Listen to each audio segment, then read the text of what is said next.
প্রতি মাসে প্রতি কর্মকর্তার ২৫০০ টাকা করে কম দিয়েছে।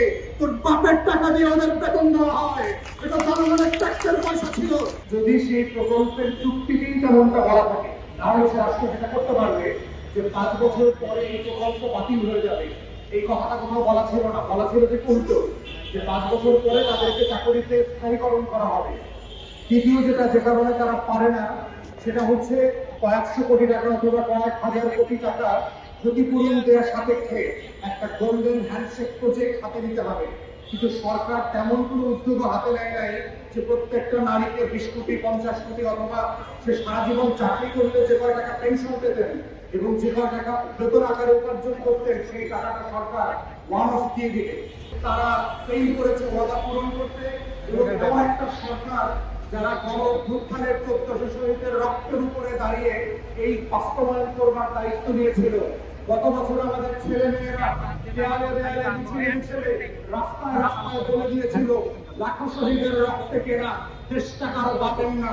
কিন্তু আমরা দেখতে পাচ্ছি অন্তর্বর্তীকালীন সরকারের কিছু কিছু উপদেষ্টা এবং এই আওয়ামী দোষরপাড়া করা আমলাতন্ত্রের মিসলিডিং ইনফরমেশনের উপরে ভিত্তি করে তারা বারবার জনগণের সাথে চুক্তি করতে ব্যর্থ হচ্ছে, চুক্তি বাস্তবায়ন করতে ব্যর্থ হচ্ছে, চুক্তি নবায়ন করতে ব্যর্থ হচ্ছে। এবং এই ব্যর্থতার দায় কোনোভাবে মহিলা এবং নারী বিষয়ক উপদেষ্টা যিনি আছেন তিনি এড়াতে পারেন না। তাকে বারবার বোঝানো হয়েছে, কিন্তু উনি এবং ওনার দুর্নীতিবাজ আমলারা সারা সরকারকে বুঝিয়েছে এটা নাকি আওয়ামী প্রজেক্ট। এই ২০০০ নারী কর্মী নাকি আওয়ামী লীগের নেতা কর্মী এবং কর্মকর্তা কর্মচারী। তখন আমরা বারবার বলেছি, তাহলে আপনারা কেন গোয়েন্দা সংস্থা দিয়ে তথ্য বাছাই করছেন না, যাচাই বাছাই করছেন না? যাচাই বাছাই করে যারা বলেছে ৭০-৮০ জন নাকি ২০০০-এর মধ্যে পাওয়া গেছে যারা ছাত্রলীগ আওয়ামী লীগ করতেন অথবা আওয়ামী পরিবারের। ৫-৭ জন পাওয়া গেছে গোপালগঞ্জের এবং ১৮৭ জন পাওয়া গেছে নাকি হিন্দু।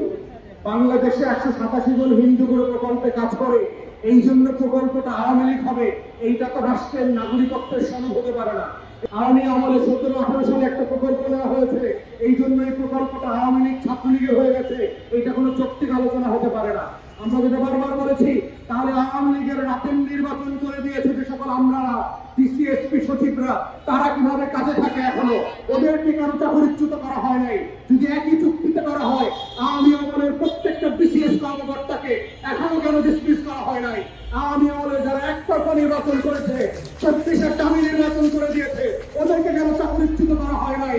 এই ফার্স্ট ক্লাস আমলারা যারা দেশটাকে ১৬ বছর দিল্লির কাছে বেঁচে দিয়েছে, ওদেরকে কেন চাকরিচ্যুত করা হয় নাই?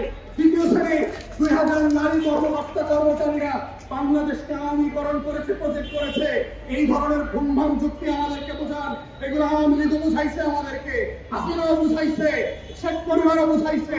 এই সব যুক্তি হইতে পারে না। আসল যুক্তি হচ্ছে লুটপাটের যুক্তি।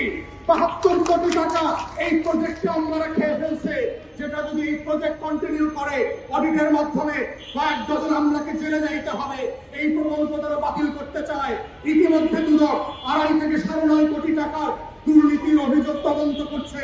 ডিপিডি এখানকার ডিপিডি গোপালগঞ্জের, তাহলে ৭ জন তথ্য কর্মচারী গোপালগঞ্জের হওয়ার কারণে প্রকল্প বাতিল করতে হয়। যেই ডিপিডি গোপালগঞ্জের হয়ে এক প্রকল্পে ৬ বছর ধরে চাকরি করতেছে, তাহলে তার চাকরি যাচ্ছে না কেন?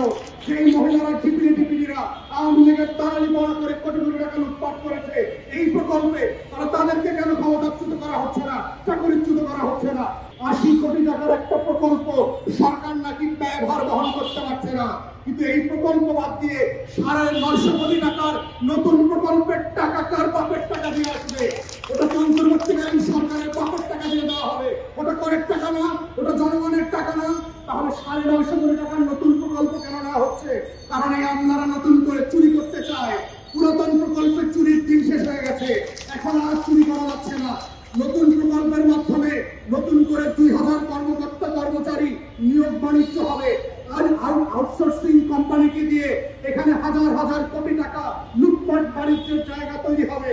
এই প্রকল্পের ৭ বছরের সকল দুর্নীতি আওয়ামী পড়া লুটপাটের তদন্ত করতে হবে দুদককে। দুদকের চেয়ারম্যানকে বলছি, নিজ দায়িত্বে এই তথ্য প্রকল্পের লুটপাটের তদন্ত করেন।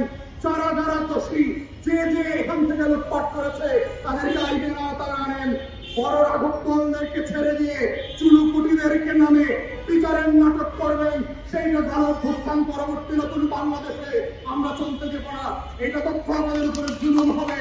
আমরা শুরু থেকে জেনেছি তাদেরকে যে টাকায় বেতন দেওয়ার কথা ছিল, গত 7 বছর থেকে প্রতি মাসে প্রতি কর্মকর্তার 2,500 টাকা করে কম দিয়েছে। তোর বাপের টাকা দিয়ে ওদের বেতন দেওয়া হয়। এটা জনগণের ট্যাক্সের পয়সা ছিল। প্রতি মাসে 2,000 কর্মী যদি 2,500 টাকা কম বেতন পায়, আপনারা চিন্তা করে দেখেন আমলারা কি পরিমাণ লুটপাট করেছে। আন্দোলন করা, দাবি দেওয়া নিয়ে রাস্তায় আসা, ন্যায্যতার ভিত্তিতে সরকারের সাথে বোঝাপড়া করা, দেন দরবার করা আমাদের সংবিধান সিদ্ধ এবং আন্তর্জাতিক আইনের যে ট্রেড ইউনিয়ন রুলস আছে সেই রুলসের সাথে এটা যায়। তাহলে কেন গত মাসের বেতন পায় নাই? তথ্য আবার আন্দোলন করবার জন্য।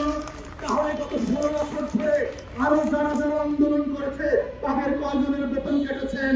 রাতের ভোট করে দেওয়ার জন্য কোন কোন ডিসিএসপির চাকরি গেছে, কার কার বেতন কাটা গেছে? 24-এর দামি নির্বাচন করে দেওয়ার জন্য সামরিক বেসামরিক কোন কর্মকর্তার বেতন কাটা হয়েছে? 14তে একতরফা নির্বাচন করে দেওয়ার জন্য কার কার বেতন কেটেছেন? বেতন কাটার এই বদমাইশি পলিসি থেকে বের হয়ে আসেন এবং এই মাসের মধ্যে ইমিডিয়েটলি যাদের যাদের টাকা কেটেছেন 7 বছর ধরে 2,500 টাকা করে প্রত্যেকের টাকা ফেরত দেবেন। প্রত্যেককে যাদেরকে শোকজ করা হয়েছে শোকজ থেকে ফিরে আসবেন। যাদেরকে ন্যায্য ভাতা থেকে বঞ্চিত করেছেন গত 7 বছর ধরে তাদের ন্যায্য ভাতা ফেরায় দেবেন। ন্যায্য দাবি নিয়ে মাঠে নামার কারণে কারো চাকরিচ্যুত হয়, খোদার কসম কোন অন্তর্বর্তীকালীন সরকারের কোন ক্ষমতাধর উপদেষ্টাকে আমরা ক্ষমা করব না। 24-এর গণঅভ্যুত্থান এই প্রতিবাদ করতে আমাদেরকে শিখিয়েছে অন্যায়ের বিরুদ্ধে, বৈষম্যের বিরুদ্ধে, অন্যায্যতার বিরুদ্ধে, অধিকার হরণের বিরুদ্ধে। তার প্রত্যেকটা লড়াই সংগ্রাম চলবে। প্রধান উপদেষ্টাকে বলছি যে এই উপদেষ্টারা মিসলিড হয়েছেন, অন্যায্যভাবে এই প্রকল্পগুলোর দায়িত্ব পালন করছেন না, তাদেরকে ডিসমিস করেন। এই ধরনের অযোগ্য উপদেষ্টাদের চাকরিতে থাকার দরকার নেই। তারা দেশের জন্য বোঝা, রাষ্ট্রের জন্য বোঝা, জনগণের গণঅভ্যুত্থান পরবর্তী নতুন আকাঙ্ক্ষার জন্য বোঝা।